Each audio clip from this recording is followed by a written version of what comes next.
Olá, bom dia! É o Mais Saudável que está começando. Tá frio, muita gente com preguiça de fazer exercícios. Vamos lá, tá na hora de se mexer, sim. Fica ligado aqui no programa. Nós vamos falar também sobre os cuidados para evitar as doenças do coração, principalmente nesta época do ano, que aumenta o número de infarto e AVC. Mas antes de falar sobre esse assunto, a gente começa o programa tentando facilitar a compreensão de alguns tabus.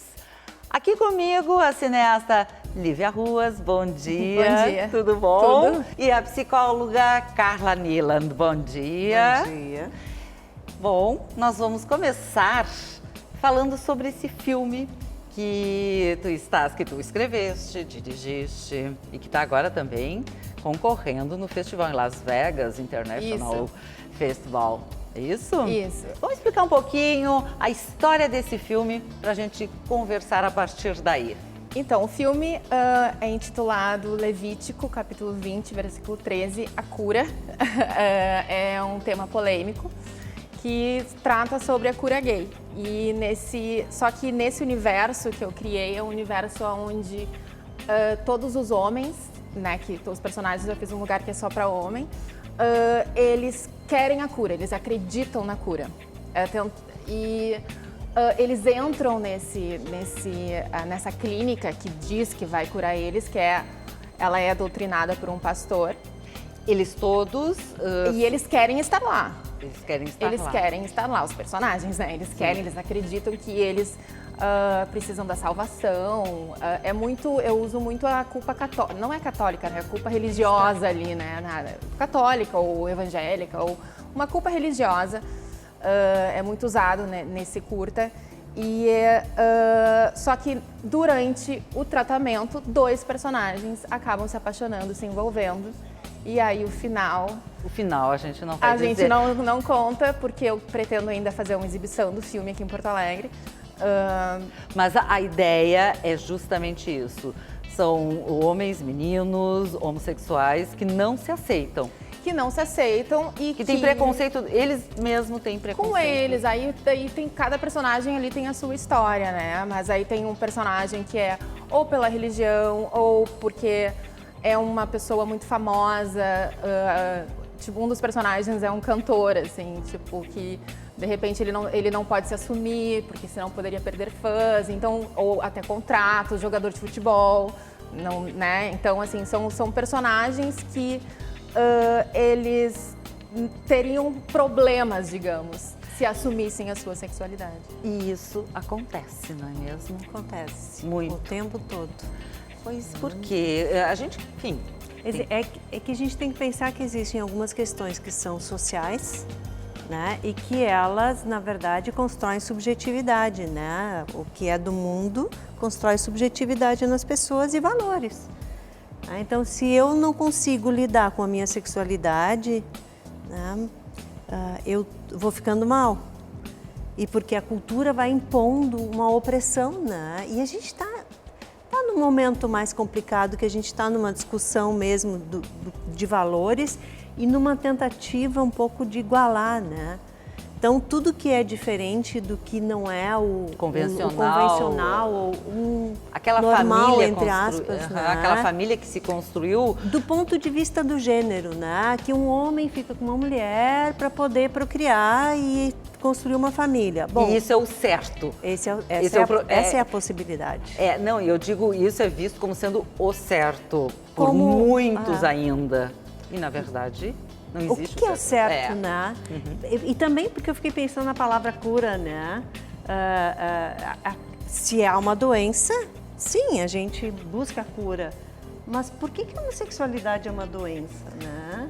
É justamente porque começam muito, principalmente agora, falam muito disso, né, da cura gay, ela veio isso à tona agora. Estava embaixo do tapete, Tava lá embaixo, né? E agora a gente, né, vive numa época que as coisas começaram a surgir, sair de baixo. Se fala sair do armário, mas sair do armário foi justamente esse posicionamento. Exatamente. Quem não é mais os gays estão saindo do armário, né? São os preconceituosos que voltaram a sair do armário. Os pais. Isso eu acho que é interessante, né? Quem está nos assistindo agora, muitos realmente tem dificuldade quando um filho assume realmente que é homossexual. Quando ele consegue assumir, né? Pois, então, Porque, com esse processo, muitas vezes, porque ali até as próprias pessoas têm preconceito da sua posição. É tão difícil na adolescência, quando surge isso. É que algumas pessoas já de criança percebem que gostam de meninos que gostam de meninos desde criança e sofrem bullying na escola muitas vezes por isso e às vezes inclusive são abusados na escola por meninos que têm uma construção heterossexual, né, digamos assim. Então assim, é muito sofrimento e para a família a questão toda está na relação com o social. Como é que eu vou admitir que meu filho tenha um companheiro ou minha filha tenha uma companheira? Né? Como é que fica isso?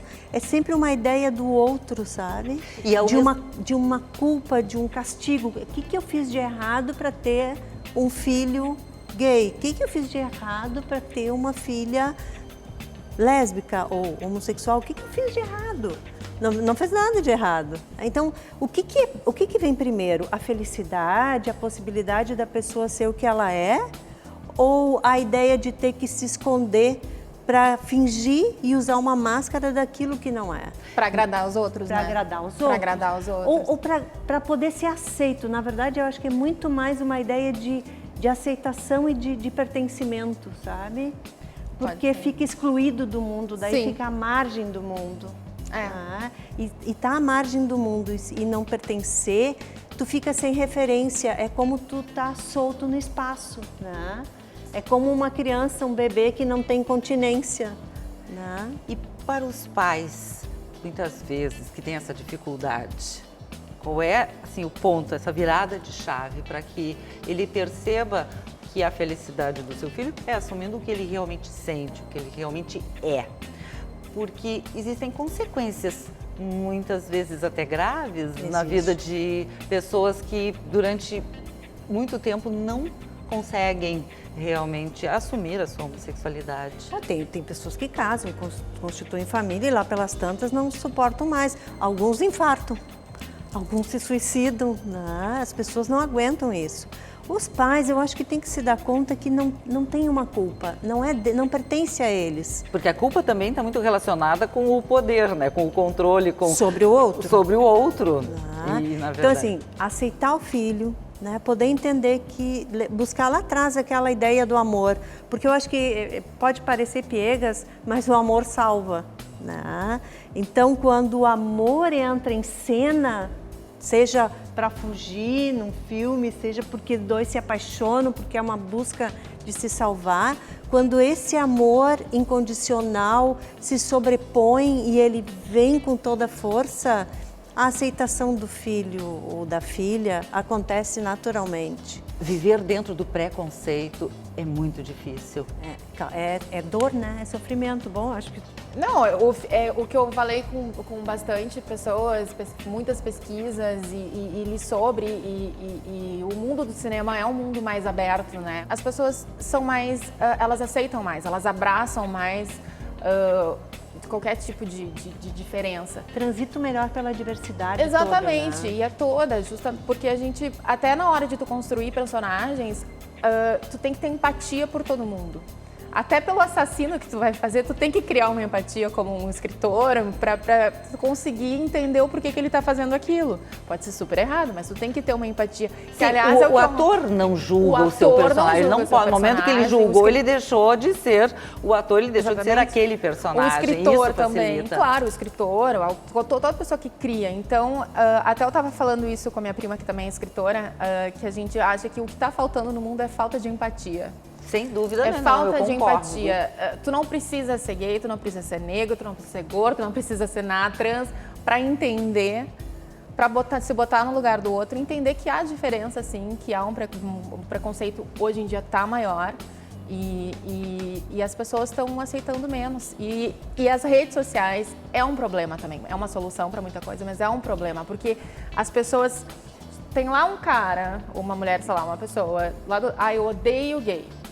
Aí eles se encontram nas redes e formam uma rede contrária. E aí uma rede de ódio da mesma maneira que também tem pro lado positivo, mas... Qual é a na tua verdade, opinião a rede sobre isso, social, ela abriu espaço para aquilo que tem mais primitivo no ser humano, né? Exatamente, o Para a julgar. horda primeva, aquela coisa bem regressiva das pessoas. Então, não é a rede, é o uso que a gente faz das coisas. Mas é que a né? rede, ela faz que tu Ela consiga foi canal. achar pessoas como tu. Os iguais? Os iguais. De novo, os iguais. Os iguais, exatamente. Né? E- Porque em o relação- diferente está fora. Em relação à colocação da Lívia, a empatia, ela seria um bom caminho para as pessoas poderem compreender melhor o outro e respeitar? E a empatia é algo muito, é um sentimento muito evoluído, né? Para eu me colocar no lugar do outro, né? Eu tenho que sair do meu, eu tenho que olhar o outro e eu tenho que ter a escuta desse outro. E é o mais difícil, eu acho que é uma coisa mais essencial, porque às vezes a gente vê uma situação e mas na minha vida, minha infância foi assim.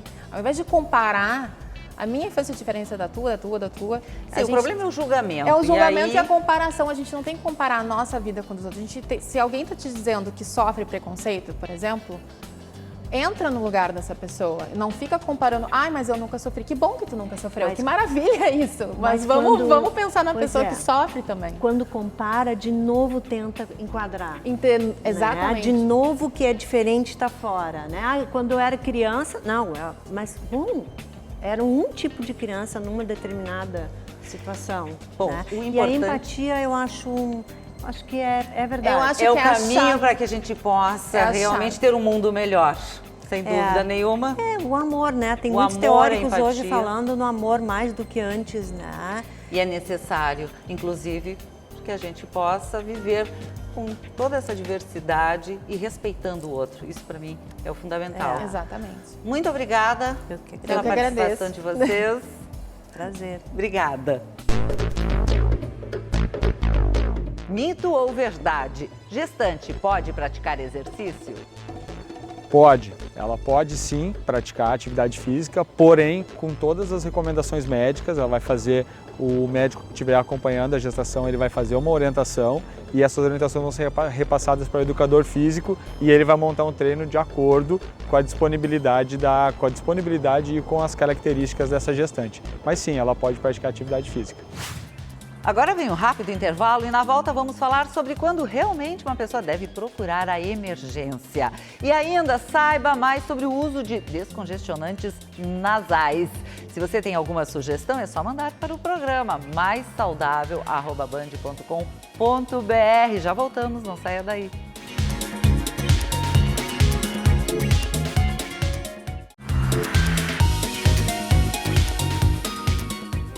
Estamos de volta. Nesta época, muita gente não consegue viver longe dos descongestionantes nasais. Saiba o que isso significa para a sua saúde. Na bolsa da Tainá tem sempre a carteira, o celular, a chave de casa e um tubinho de soro para o nariz. Agora que a gente está no inverno, eu uso um a cada 3 dias, mais ou menos. Eu uso bastante. A estudante usa solução nasal para desentupir o nariz e facilitar a respiração. Para não correr o risco de ficar sem, ela faz estoques do produto. Uma farmacêutica me disse que tinham parado de fabricar. E aí eu surtei, pelo amor de Deus, como é que eu ia ficar sem? Não tinha como. Aí toda vez que eu achava, eu comprava tipo 10 por vez. Eu cheguei a ficar com mais de 30 no meu estoque. Na bula de um dos medicamentos desse tipo, a orientação é não usar o produto por mais de 5 dias, não exceder a dose máxima diária de 24 gotas e respeitar o intervalo de tempo entre as aplicações, que não pode ser menor que 3 horas. A pessoa que estiver ouvindo agora e sabe que usa 6 meses, 1 ano, 5 anos, às vezes o paciente chega e diz que usa 15 anos, ele está com um problema de saúde, ele tem que resolver. O uso prolongado pode trazer riscos à saúde. Como essa medicação ela é absorvida na mucosa nasal, ela vai circular por todo o organismo e vai agir, tem uma parte da ação dela que é no sistema cardíaco, tá? Hipertensão arterial, arritmia, tá? Também no sistema nervoso central pode acontecer dor de cabeça. Para quem sofre com a congestão nasal há muito tempo, a orientação é buscar um especialista para identificar a causa do problema, começar um tratamento e, aos poucos, deixar o soro. Usar cada vez menos, até que um certo período ele não precisa mais usar, tá? Porém, ele tem que usar a medicação correta, tá? E existem as medicações corretas ou, eventualmente, um planejamento de cirurgia, se for o caso. E nessa época do ano aumenta o número de infartos e AVC. Vamos saber como prevenir esse problema no nosso quadro Espaço Saúde. Aqui no estúdio, o cardiologista do Hospital Divina Providência, Christian Slokzinski. Bom dia. Bom dia, Laura. Bom dia, telespectador da Band. Obrigada pela sua presença aqui para a gente explicar um pouquinho sobre o aumento do infarto, do AVC nessa época, no frio. Por que isso acontece?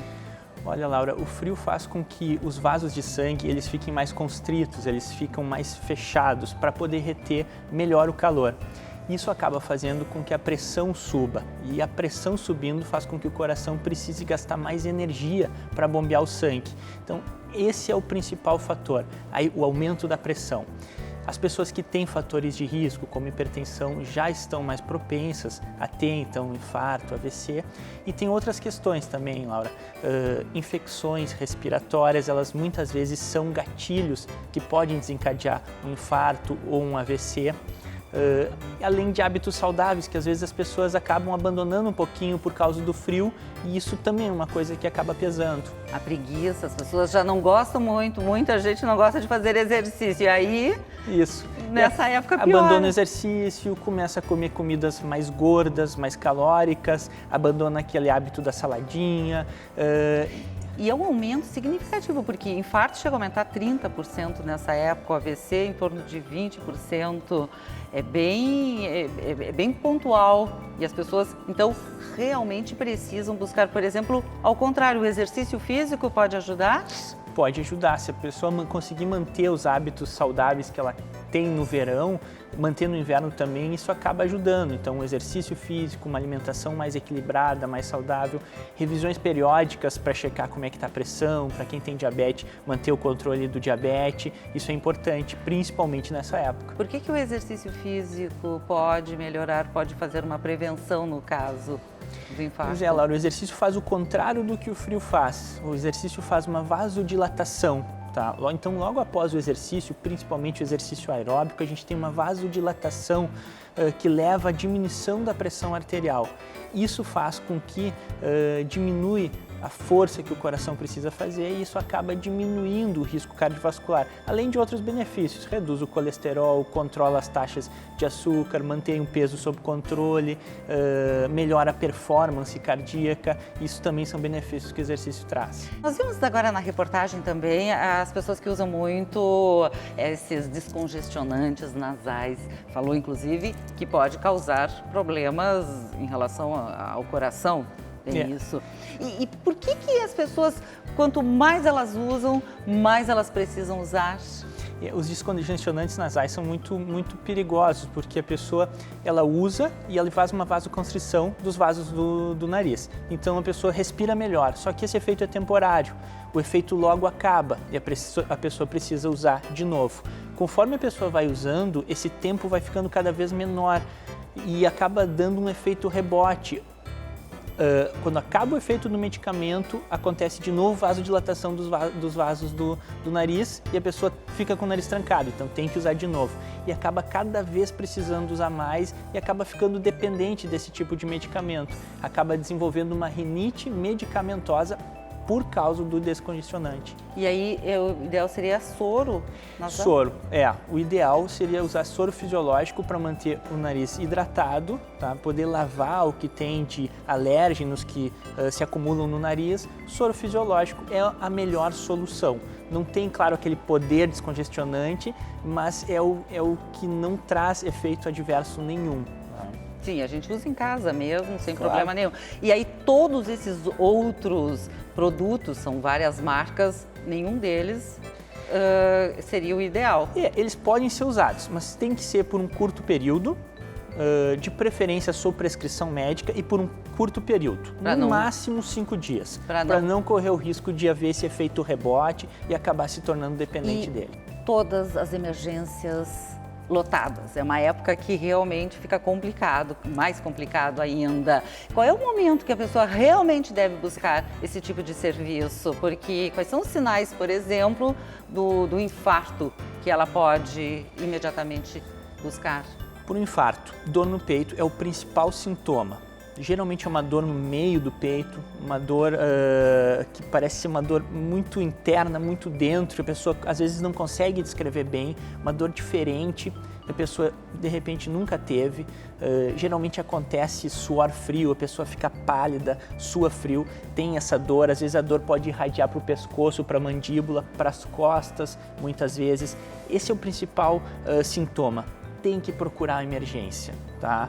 E o AVC? E para o AVC, dificuldade de fala, a pessoa subitamente desenvolve alguma dificuldade de fala, começa a falar enrolado. Tem um testezinho que a gente pede quando a gente está em dúvida, né? Que a pessoa levante os 2 braços, que ela tente falar uma frasezinha muito simples, não tem tipo, a casa é azul, digamos. Isso, exatamente, que daí tu percebe, então, o braço, levanta os 2 braços, um braço acaba caindo, pede para a pessoa falar, a pessoa pode falar enrolada e pede para sorrir. A boca acaba desviando para um dos lados. Isso é sintoma de AVC. Tem que procurar imediatamente a emergência ou então, nesse caso, acionar o SAMU. O SAMU tem protocolos para tratamento de infarto agudo e para tratamento de AVC, que são protocolos muito rápidos. Eles podem encaminhar para o hospital que tem melhores condições de resolver o problema. Então, atentos a todos esses sinais e buscar uma vida mais saudável, mais equilibrada, para a gente poder evitar problemas como esse. Exatamente. A prevenção, né, Laura, é a base. A base de tudo. A prevenção, o exercício físico, uma alimentação saudável, o controle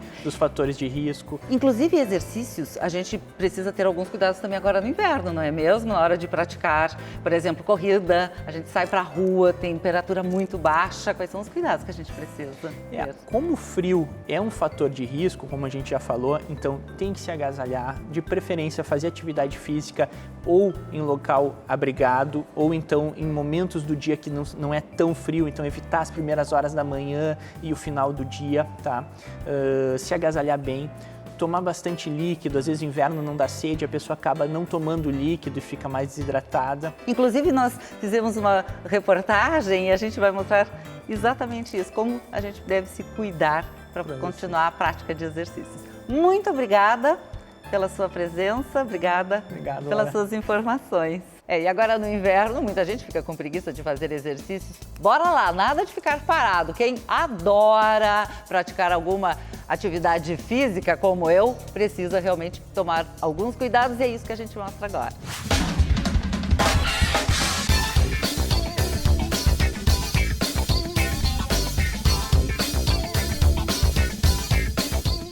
Seja na rua ou na academia, o inverno para você pode ser a melhor época do ano para fazer atividade física. Sabe por quê? Teu metabolismo ele fica mais acelerado, né? O corpo precisa fazer a contração muscular para se aquecer. Então, unindo com a atividade física, vai fazer tu gastar mais calorias. A gente consegue emagrecer mais rápido, é isso? Exatamente. Antes de começar a atividade física, é preciso aquecer a máquina. No verão, o aquecimento é mais simples, né? No inverno, a gente precisa de alongamentos, de mobilidade articular, de iniciar o treinamento moderadamente para ir gradualmente aumentando a intensidade. E para quem treina na rua? A gente precisa, acho que primeiramente, uma roupa que ela tenha absorção e a evaporação do líquido, né? Porque senão tu vai fazer a atividade e vai ficar o tempo inteiro molhado, no inverno, no sereno, nesse frio de Porto Alegre.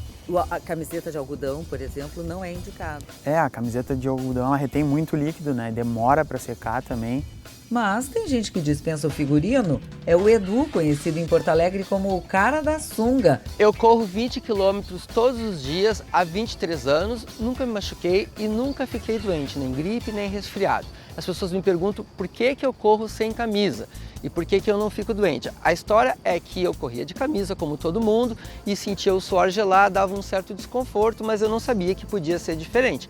Uma vez eu fui correr com uma ex-namorada, tinha esquecido a parte de cima, ela estava ali prontinha para correr, correr e eu resolvi correr. Tava 6 graus, as pessoas diziam, vai morrer, vai pegar uma pneumonia. Eu não morri, não fiquei doente. Daquele dia em diante eu comecei a correr sem camisa e fui desenvolvendo técnicas para que isso fosse mais fácil. A primeira técnica vale para todo mundo. Quem treina na rua, manter as extremidades aquecidas, orelhas, as mãos, né, a cabeça, pessoa aí que daqui a pouco não tem muito cabelo, tem que estar bem preparada. O bombeamento de sangue não chega tanto nas extremidades, então a pessoa vai perdendo muito calor por ali. Junto com a luva, junto com a touca, também tem o protetor do rosto, que vai ajudar a aquecer o ar que entra no nosso organismo, né? É importante a gente dizer que cada pessoa é muito única, então individualmente vai funcionar para um, às vezes pode servir para outro. No meu caso funciona muito isso. Eu respiro profundamente, com isso eu produzo mais calor, eu sinto como se estivesse consumindo mais oxigênio, uma combustão maior. Então respirei profundo e, nossa, sinto que produz calor na hora. E a outra dica é a nossa tendência é se fechar, então é abrir a postura. Com isso, a sensação que eu tenho é que aumenta a irrigação de alguma forma, produzindo mais calor. E não esqueça de beber água. Se fala muito em 2 litros por dia, né? Mas algumas pessoas que vão transpirar mais vão ter uma necessidade maior, outras pessoas que são menor, têm um peso corporal menor, talvez necessitem menos. Vale lembrar que o preparo físico dele possibilita esse tipo de treino sem camisa no inverno. A orientação de um profissional de educação física é necessária e faz toda a diferença. E lembrando sempre que antes de praticar qualquer exercício é preciso consultar um médico para garantir a sua segurança nos treinos. E o Mais Saudável vai ficando por aqui. Quer rever todos os conteúdos do programa? É só acessar o canal da Band no YouTube. Acompanhe também o Instagram e a nossa página no Facebook. E agora, na sequência, quem está chegando? Alejandro Malo. E eu volto sábado que vem, 9h30 da manhã, aqui na tela da Band. Um ótimo final de semana para você. Beijo, tchau!